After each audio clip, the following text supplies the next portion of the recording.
ریحان بھائی ایک شعر، یہ قلم میرے پاس ہے اور میں سوچ رہا تھا شبیر بھائی بڑے ادب سے درود و سلام لکھتا ہوں. ہر بندہ نہ بولے، وہ بندہ بولے جس کی زبان پر رب کا کرم بولتا ہے. اپنی مرضی سے کہیے سبحان اللہ، پتہ چلے آپ کی مرضی کیا کہتی ہے. شعر ایک ہے، مہمان کو مائک دینا ہے اور اپنے اپنے وقت میں نے مائک لینا ہے، کسی کو نہ جانے دینا ہے، نہ میں نے خود آگے جانا ہے. ہر بندے کے لیے ٹائم ہے اور ٹائم کی پابندی میں نے بھی کرنی ہے، مہمانوں نے بھی کرنی ہے. بڑے ادب سے درود و سلام لکھتا ہوں، رسول اور رسل کا امام لکھتا ہوں. رسول اور رسل کا امام لکھتا ہوں.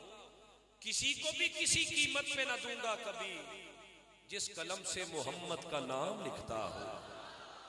جس قلم سے محمد کا نام لکھتا ہوں.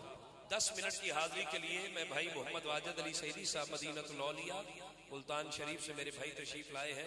میں ملتمس ہوں 10 منٹ وہ حاضری